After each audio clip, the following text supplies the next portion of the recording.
now. But the bottom line is, Kitty, I trust you. Trust you full-heartedly. I know deep down you wouldn't do anything to betray my trust. But Tan Feline couldn't help but smile warmly back at Hope as well as hearing that. Well, I hate to leave so abruptly, Hope said after a brief pause, but I really must be off. I'll be tardy if I delay leaving any longer. I understand, Kitty replied. I'll see you later then. Hope quickly waved her hand at waved her with her left as she left. Sorry, let me repeat. Hope quickly waved at her as she left, now running off as fast as she could. Once the female mechanic was out of sight, Kitty now felt even more indebted to her than even before, thinking deeply touched inside that Hope really is such a nice girl. I really have to do something special to show my gratitude for her generosity. 30 seconds later, Kitty finally walked out the room herself and headed for her home, asking for assistance soon after.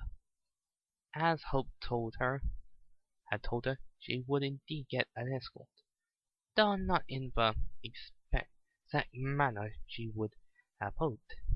Not surprisingly, they at first resisted Hope's request when she first told them about it. That is, until she offered to pay them up to $200 upon returning if they agreed to give her a proper and respectful escort. Since money was tight for a lot of them, they then gladly agreed to it. Even 2 soldiers fought over for the job since they desperately wanted that easy payout. Not wanting to make a scene, Kitty said, "Boys, you can both escort me there and split the money." "No way!" they both shot back in unison. They argue now, soon insisting to the point of them nearly shouting at each other. Kitty then said with a frown to finally get their attention, "Or maybe you can instead make a big enough scene that the commander will eventually find out about it and have you both punished for disordered conduct." When Kitty put it that way, the 2 of them realized she was right, so they reluctantly agreed, with one of them saying, "Fine, but you're going to owe us a favor if we both take you there." "What kind of favor?" the Tan Feline demanded from arms with deep skepticism. "I don't know," the same soldier replied, now smirking at her, "but I'm sure we'll think of something soon enough." It had better not be anything illegal or something of that nature, Kitty said very suspiciously inside, "because if it is, I swear I..." "Relax, cat lady," the other soldier told her firmly. It's most likely be a small sum of money, or even a simple request to further our status at G.U.N. You can trust us here." Kitty thought in belief. Nevertheless, in order to get that payout, they said to Tan Feline with a fake nervous in their voice, So shall we get going, madam?" Resigned to get it over with, Kitty replied with a heavy sigh, Very well then, lead the way."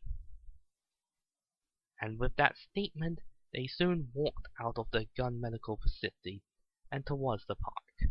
As they did so, Kitty thought to herself angrily while she walked behind them, If these 2 creeps dare try anything funny on way there, I will not hesitate to scratch their faces up good with my lethal claws. Meanwhile, in a familiar-looking base on the western side of Mobius, The mad doctor soon made his way back to his own personal room, when he was but abruptly bumped into his nephew after entering inside of it. Is there a reason you barged into my quarters uninvitedly? Eggman demanded gruffly of Sniffy. Sniffy then replied with a bit of a hesitance while standing in front of him. Well, I was just wondering, sir, how's the operation go? You mean with Linda? He inquired with a frown. Why do you even bother asking? Her health is no concern to you. Well, she is one of your top soldiers of the Dark Egg Legion, the small lackey explained softly, trying to keep his composure. Since she is the big contributor to your plan, I don't see the harm in knowing of her current status. Eggman thought what could make sense. He was not being completely honest about his reasons for asking what. Sorry, I'm derping up here. But replied nevertheless with a frown, while heading for his chair to sit in. If you insist on knowing, her operation was a complete success. I was able to restore her better than ever. He then added with a smirk grin, in fact, you wouldn't even suspect she had been hit by explosives before. If you saw the work I did for her. Sniffy didn't like the way he said the last part at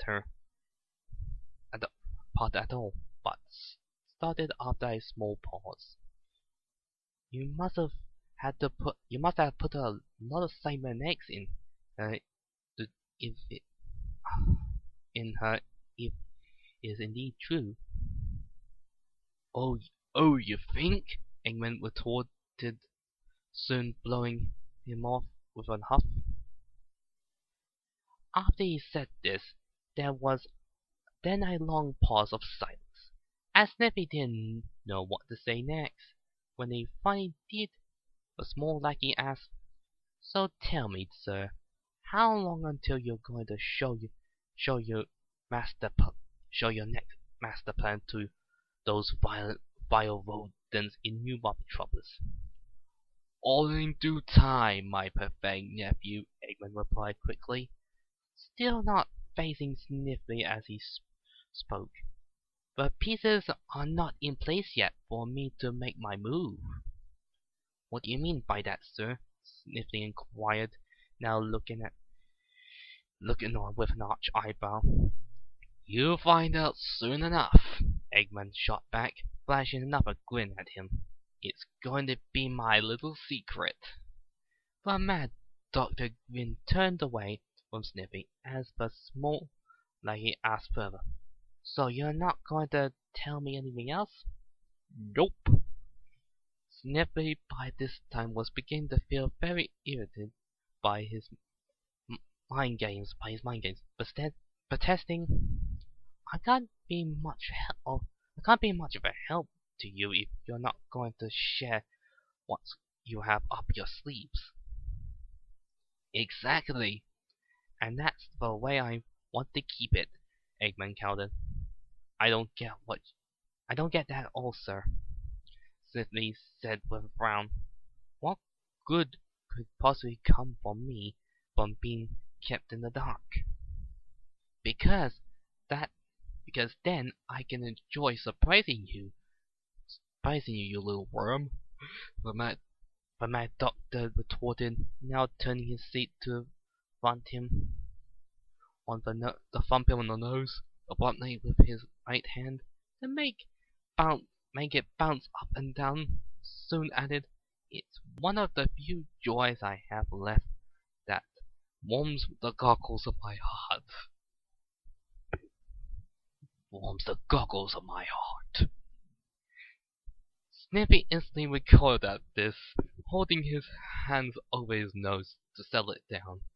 As Eggman inquired after a brief pause, You get it. You get it now. Not wanting to let on he was disgusted with Eggman's tactics. Snippy replied with a heavy sigh. Yes, sir. Deep down, though, he thought angrily while looking away. I'll get even with you for you for this soon enough, you pitiful tub of lard. I won't stand for your constant abuse much longer. Eggman, meanwhile, said a few seconds later, anyway, go make yourself useful for a change, and do some well-needed cleaning around the base. I have important things to do in my quarters. While Sniffy was tempted to protest about it, he soon thought better of it, answering with an out-of-patience sigh, I'll get right on it, Dr. Eggman. And with that statement, the small Lucky left the room, to do as he was told. Nevertheless, he thought while walking away more intensely than ever. Just you wait, Eggman. Your day of reckoning will soon be upon you. I'm gonna formulate a brilliant plan in the near future that will turn the entire planet against you and your demonic ways. You can count on it. 4 days later.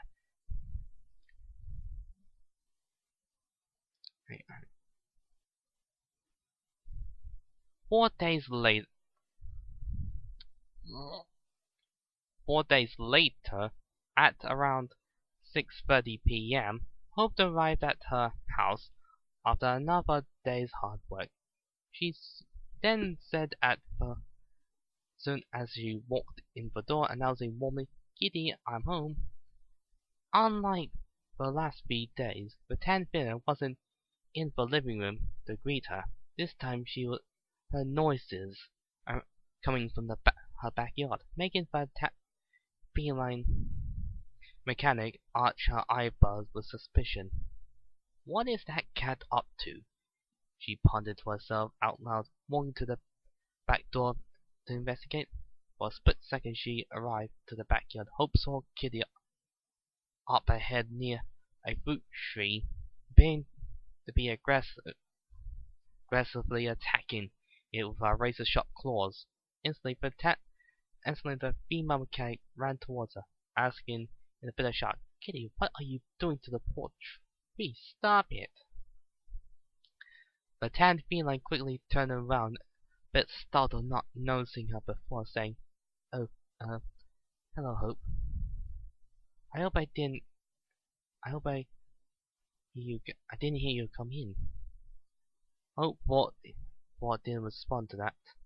She instead demanded with crossed arms after walking to her from the left side of the yard. You might explain to me what in the world are you doing now? Kitty, not surprisingly, felt somewhat guilty inside now, realizing maybe this wasn't the best idea, replying awkwardly. I'm sorry, I didn't intend to make it look like I'm intentionally trying to harm your tree here. Then why does it have a lot of claw marks on it? The female mechanic interrogated with a frown. I don't understand what would prompt you to do something like this.